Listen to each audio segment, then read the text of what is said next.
The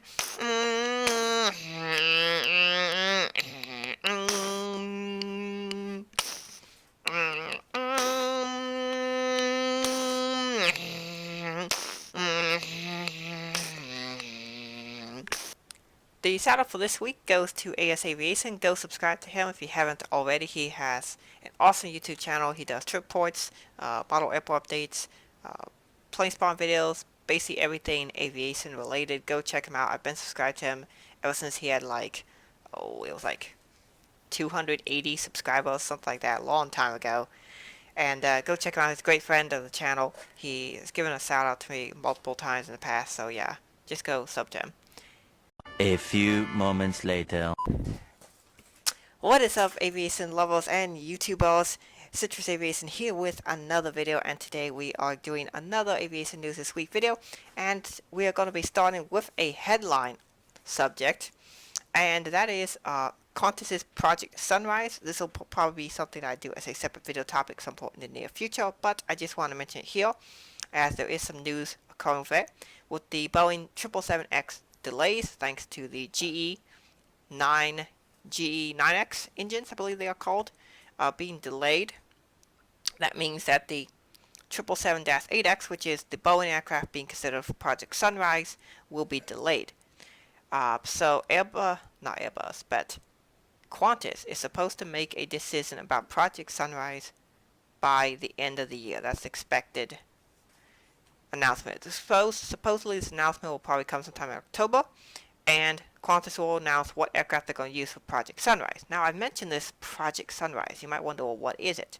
Project Sunrise is an attempt by Qantas to stretch what they call the final boundary of aviation, and that is extremely long flights. So what they want to do is open up the world's longest flight from Melbourne to London, and that'll be a really long flight, something like 24 hours, really long. And what they want to do is they want to have an aircraft that sits about 350 people that can do that with all of their cargo and luggage, and be able to do that on that really, really long route with fuel to spare. So currently there aren't any aircraft that meet the range requirements exactly, and all the requirements. I mean, like you could do like the 787-9 or the A350-900 ULI, but they're not quite exactly what Qantas wants. They want a higher capacity aircraft. So Boeing's new 787-9X and the potential possible A350-1000 ULI, which would have more range than the 900 ULI, will be the aircraft that they're looking for. Qantas is looking for an aircraft for about 20,000 kilometers range, and that should meet what their requirements are. So that's a really interesting update. Thanks to the engines being delayed on the 777X, it makes it more likely that they'll pick the Airbus aircraft, but it would be cool if they picked the 777X, because that'd be sweet. So after that, we move on to fleet news, and Arkia Israeli Airways has gotten their next A321-251NX. It is registered as 4 X-ray Alpha Golf Kilo.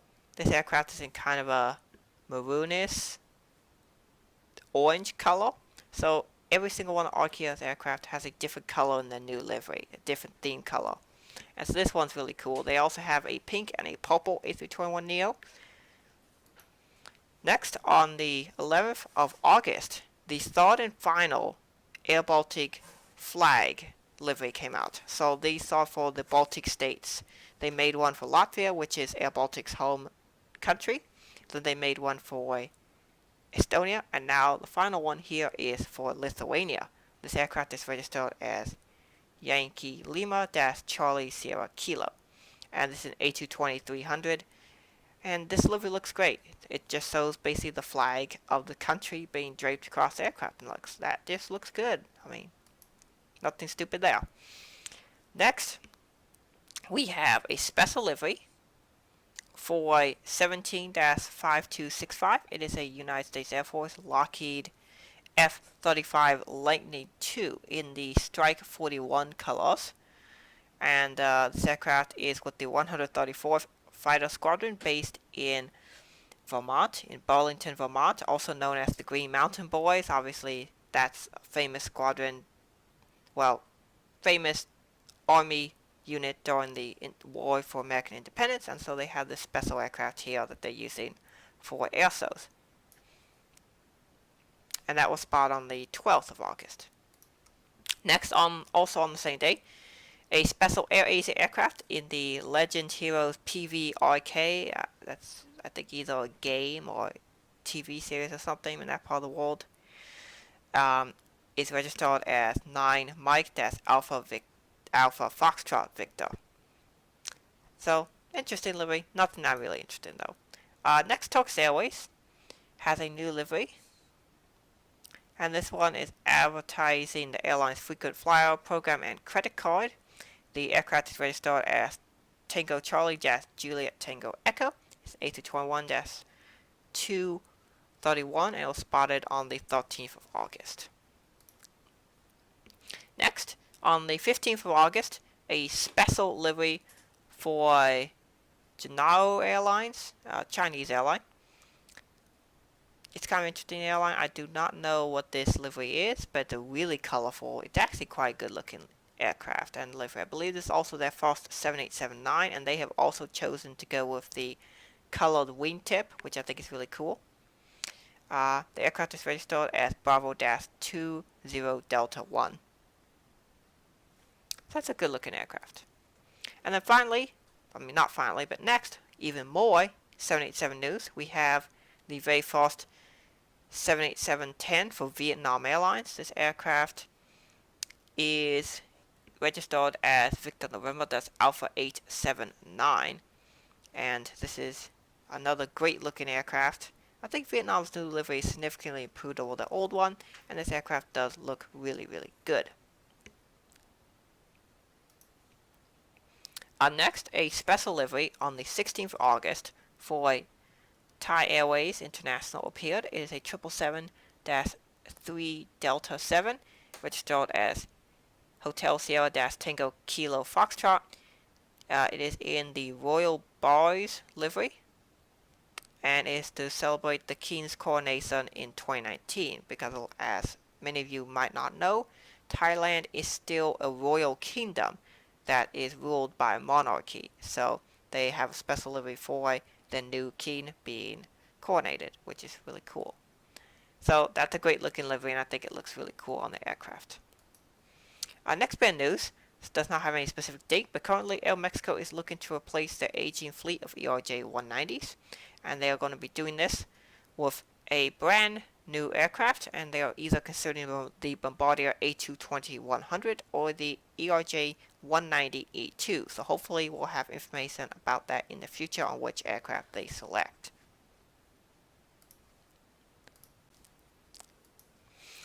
So for the final bit of fleet news, we have something very, very special here. We have the very first 737 MAX 7 for Southwest Airlines, registered as November 7207 Zulu. This aircraft has recently come out in full colors, and I'm really looking forward to it being delivered. It looks so beautiful. Hopefully the MAXes can get ungrounded soon so these aircraft can be tested and delivered, and it just looks so nice. This plane is beautiful. Oh, it makes me so happy. Anyway, I just like these MAXes. I mean, I have surprisingly been able to go for like 5 entire episodes. Let me check. How many episodes has it been since I've talked about the MAX? I think the last one was when I covered the new Egypt Airlines 737 MAX. I just haven't covered the MAX because there just hasn't been much interesting to cover. 5 minutes later. Alrighty, so I did blah blah blah. Alrighty, so I looked through the archives, and the last video that I talked about the MAX was on Aviation News This Week, episode 7.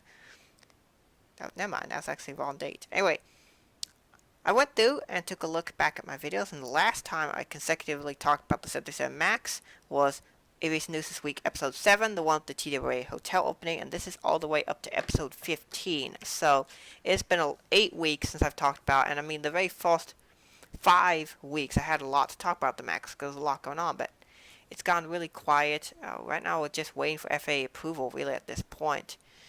And so the MAX is grounded for who knows how long, which is really sad. So, on that really sad note, we're going to go to route news.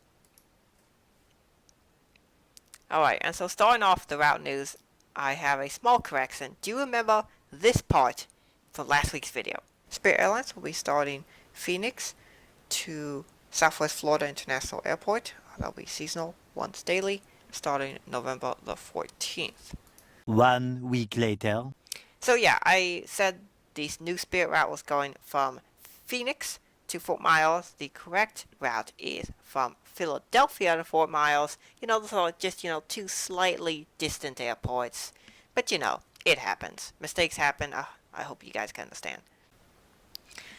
Alrighty, so now we're going to move on to the routes. And first we have, first off I want to mention that these routes will provide to be Mike's Plane Spotting again. He basically is the official route provider for this channel. He does a great job. So first off we have Air India. We'll be starting 777 300-yard service from Delhi to Qatar in Indonesia. That'll be starting on October the 27th. Scandinavian Air Service will be starting service from Copenhagen to Turin, Italy on the A320neo, and then they will also be starting Stockholm to Luxembourg service on the CRJ-900. I do not have dates for those SAS flights. Air France will be starting Paris Charles de Gaulle to SVQ service on the A320 starting June the 1st, 2020. And then this will be happening tomorrow, from the day this is going to be uploaded, on the 22nd of August. Turkish Airlines will be starting one of their first 7879 routes. They'll be going from Istanbul to Mexico City, and then on to CUN, and then back to Istanbul. So next, Air New Zealand will be starting seasonal services on their 7879 from Auckland to IVC and Auckland to ICN. The IVC will be 5 times weekly on the A320, and the ICN will be 3 times weekly on the 7879. The A320 route starts on December the 22nd, and the 789 route starts on November the 25th. Wizz Air will be starting service from Budapest to KUT 2 times weekly on the A320, starting December the 20th. Alright, in the final routes we have for TAP Portugal, they will be starting ERJ 195 service twice daily from OPS to LYS, and AC19 service once daily from OPS to Munich. That'll be starting on the 1st of September 2019. So hope you guys have enjoyed this video. This video is going out really late on Wednesday instead of the weekend before, but that's because I have stuff that I need to do. So I hope you guys have enjoyed this video. Thanks for watching.